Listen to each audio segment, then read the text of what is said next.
Welcome to the Borealis biology. ये हमारा second part है किंगडम एनिमल के डिस्क्रिप्शन का।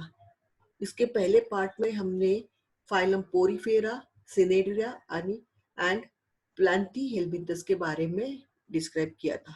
आज हम इस सेकंड पार्ट में phylum Nematoda, Mollusca and Annelida के बारे में देखेंगे। तो अगर आपको ये मेरा वीडियो अच्छा लगे, लाइक कीजिए, सब्सक्राइब कीजिए और शेयर कीजिए। ये वीडियोस में जानबूझ के हिंदी में एक्सप्लेन कर रही हूँ ताकि बहुत सारे स्टूडेंट इसको जो है वो देख सके और इसके बारे में जान सके। तो आज हम इस वीडियो में फाइलम निमेटोड के बारे में देखेंगे। तो फाइलम निमेटोड जो है वो उसका बेस्ट एग्जांपल है round worm. Nematodes are non-segmented. So the not segmented, that is the non-segmented animals, their body surfaces appear the smooth. So nematode जो है इसके अंदर आने वाले हर एक एनिमल जो है उसमें सेगमेंट्स नहीं होंगे, तो इनका जो बॉडी स्ट्रक्चर है वो एकदम से स्मूथ अपीयर होगा। ये जो फोटो मैंने आपको यहाँ पे दिखाई है, इस फोटो में आप देख सकते हो कहीं पे भी उनकी बॉडी सेगमेंट में नहीं दिखाई दे रही है। पूरी बॉडी जो है वो बॉडी सबको स्मूथ में दिखाई दे रहे हैं। तो हमने अभी इसका एग्जांपल भी देखा था कि ये स्मूथ वर्म्स में एग्जांपल्स आता है उसका। सो निमेटोड की बॉडी जो है हमेशा नॉन सेगमेंटेड होती है और बहुत ज्यादा स्मूथ सरफेस की होती है। Many nematodes are parasites such as the pork worm named as the Trichinella. तो जो भी जितने भी निमेटोड्स हम लोगों के उसमें से बहुत ज्यादा निमेटोड्स है वो पैरासाइट्स होते हैं। Parasites mean those are depend on others for the food and shelter. So यहाँ पे जो निमेटोड्स है ये दूसरों के ऊपर डिपेंड रहते हैं और पैरासिटिक नेचर में होते हैं। तो वो दूसरों के जो भी होस्ट रहेंगे उसके अंदर जाके उनका फूड और शेल्टर शेयर करते हैं और वो पैरासिटिक नेचर की वजह से होंगे तो होस्ट को उसके बारे में हार्म होते हैं। तो यहाँ पे वो पैरासिटिक नेचर में होते हैं। तो nematodes are mostly the parasitic. So वो निमेटोड्स हमेशा पैरासिटिक नेचर में होते हैं।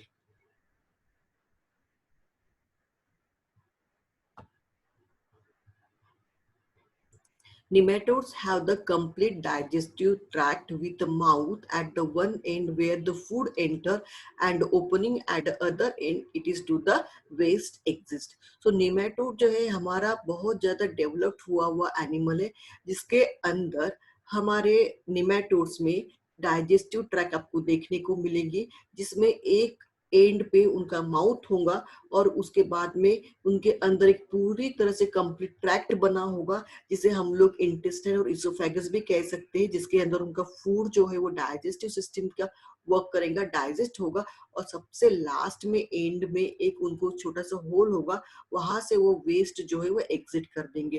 तो निमेटोड्स में कंप्लीट डाइजेस्टिव ट्रैक्ट डेवलप्ड हो गया है, उसके बाद में उनमें माउथ डेवलप्ड हो गया है और उसके बाद में उनके लास्ट के एंड के पोर्शन में वहां पे उनको एक एग्जिट जो है एनस की तरह एग्जिट वेस्ट एग्जिट करने के लिए भी होल हो गया है। तो इस तरह से ये डेवलपमेंट स्टेजेस हमें निमेटोड में देख सकते हैं, जाके हमने इससे पहले वाले प्लांटी हेलमिंथस में देखा था कि सिर्फ उनको माउथ डेवलपमेंट हो गई थी और वो सकर का काम करते थे, लेकिन अब निमेटोड्स में कंप्लीट डाइजेस्टिव ट्रैक्ट जो है वो डेवलप्ड हो गया है।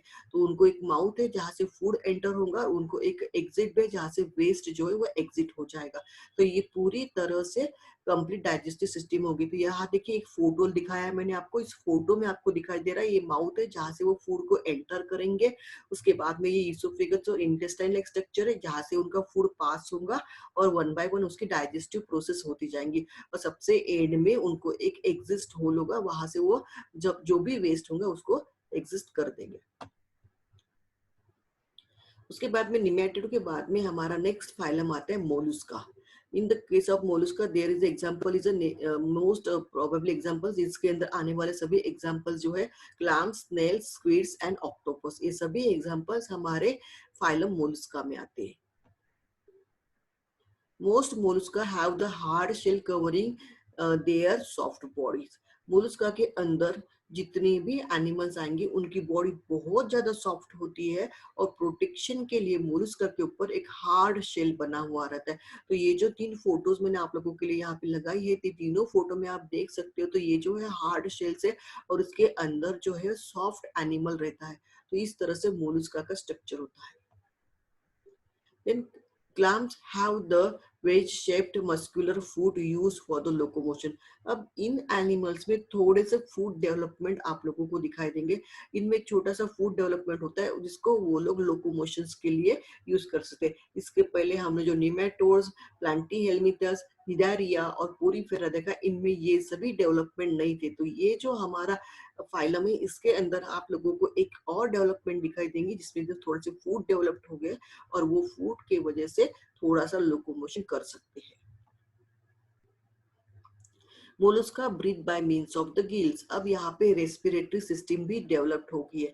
तो यहाँ पे देखिए, यहाँ पे माउथ भी है मोलस्का में, यहाँ पे थोड़ा सा फूट लाइक स्ट्रक्चर भी डेवलप्ड हो गया जिसके से वो लोकोमोशन कर सकते हैं और गिल्स भी डेवलप्ड हो गए जिसके वजह से वो रेस्पिरेशन कर सकते हैं. So gill development and mouth and food development हम लोगों को मोलस्का के इसमें देख सकते हैं. तो मोलस्का के अंदर हम लोग माउथ, फूड एंड गिल्स ये तीनों डेवलपमेंट देख सकते हैं. Not all the mollusc have the shells, the squid does not have. तो ये एक एग्जांपल है, इसे कहते हैं स्क्विड. तो ये जो इसमें ये एनिमल मोलस्का के अंदर ही आता है, लेकिन इसमें वो जो हार्ड शेल होता है हर एक एनिमल्स के मोलस्का के साथ में, ये इसमें नहीं दिखाई देता. तो ऐसा नहीं कि मोलस्का के हर एक एनिमल के पास में वो हार्ड शेल होगा. तो ये जो है स्क्विड, इसके पास में वो हार्ड शेल नहीं होता, लेकिन ये भी उसी तरह का एनिमल है. तो इसको मोलस्का के फाइलम के अंदर ही हमने पुट किया है. तो ये जो है एनिमल मोलस्का के अंदर आता है, लेकिन इसे हार्ड शेल्स नहीं होती. The octopus does not have the shell either, but it is still in a mollusca. Even जो ये ऑक्टोपस है, ये ऑक्टोपस भी, इसके पास भी कोई हार्ड शेल्स नहीं है, लेकिन फिर भी ये मोलस्का के अंदर ही आता है. तो ऑक्टोपस भी एक तरह का एग्जाम्पल है मोलस्का का, लेकिन इसके पास भी हार्ड शेल नहीं होता. तो इनमें जो है थोड़े से फूड जो है वो डेवलप हो जाते हैं, उसकी वजह से लोकोमोशन कर सकते हैं. उनके पास गिल्स डेवलपमेंट हो जाती है, तो रेस्पिरेशन गिल्स के थ्रू करते हैं. और माउथ तो ऑलरेडी ही निमेटोड से ही डेवलप्ड हो गया है, तो माउथ भी वहां पे होता है. तो इनमें डाइजेस्टिव ट्रैक्ट भी थोड़ी तरह से डेवलप्ड हो ही रहती है. उसके बाद में आता है हमारा next is a phylum Annelida. Phylum Annelida में अर्थवर्म, सैंडवर्म्स एंड लीचेस ये आते हैं. तो फाइलम एनिलिडा के एग्जांपल्स है flatworm, sandworms and leeches. Annelida have the body that segmented or it is divided into the segment. So ये जो photo मैं आप लोगों के लिए दिखा रही हूँ, यहाँ पे आप देख सकते हो कि जो बॉडी है एनिलिडा की, वो किस तरह से छोटे छोटे सेगमेंट्स में डिवाइड हो गए. इसके पहले जो हमने देखे थे निमेटोड्स, उसके अंदर बॉडी में बिल्कुल भी सेगमेंट नहीं थे, वो एकदम से स्मूथ वर्म्स थे. लेकिन यहाँ पे एनिलिडा में इसमें सेगमेंट डेवलप्ड हो गए हैं. तो यहाँ पे body is development into the segment. So ये बॉडी का स्ट्रक्चर सेगमेंटेड बॉडी स्ट्रक्चर भी कहा जाता है. Annelida have the circulatory system to pump the blood. An example is earthworm. Earthworm has a 5 chamber heart. So यहाँ पे see here, ये जो है अर्थवर्म का स्ट्रक्चर है, और इस अर्थवर्म में यहाँ पे हम लोगों ने 1 2 3 4 5 हार्ट स्मॉल चेम्बर्स दिखाए गए हैं. तो एनिलिडा में यहाँ पे सर्कुलेटरी सिस्टम जो है वो थोड़ी बहुत डेवलप्ड होने लगी है. तो ऑलरेडी माउथ था, उसके बाद में एनस डेवलप्ड हो गया, गिल्स डेवलप्ड हो गए हैं, वॉकिंग के लिए फूड डेवलपमेंट हो गए, लोकोमोशन कर रहे हैं ये लोग, और उसके साथ ही साथ में छोटे छोटे हार्ट चेम्बर भी डेवलप्ड है. सो एनिडा में सर्कुलेटरी सिस्टम जो है वो थोड़ी डेवलप्ड हो गई है और ब्लड जो है उसके अंदर पंप आउट होता है. Annelida worms have a body cavity called as coelom, which provide the room for a organ development. तो ये जो हमारे एनिलिडा के वर्म्स होते हैं, उनके अंदर एक पूरी तरह से कैविटी डेवलप्ड होती है, उसे हम लोग सीलोम कहते हैं. तो ये जो है एनिलिडा के अंदर आप लोगों को पूरी एक कैविटी दिखाई दे रही है, ये जो पर्पल कलर में, इसे सीलोम कहते हैं. ये सीलोम कैविटी जो है एनिलिडा में डेवलप्ड हो गई है, और ये जो है पूरी बॉडी में रहती है. और ये जो है एक कैविटी जहाँ पे रूम्स की तरह प्रोवाइड होती है, और उसके अंदर अदर ऑर्गन जो है वो डेवलप्ड होते रहते हैं. तो इस तरह से एनिलिडा में बॉडी कैविटी डेवलप्ड हो गई है और हार्ट भी डेवलप्ड हो गया है. तो आज हमने इस चैप्टर में जो डेवलप एक्सप्लेन किया है वो है फाइलम निमेटोडा, मोलस्का एंड एनिडा। अगर आपको ये मेरा वीडियो अच्छा लगा है तो प्लीज शेयर कीजिए, लाइक कीजिए, सब्सक्राइब कीजिए। Thank you for watching.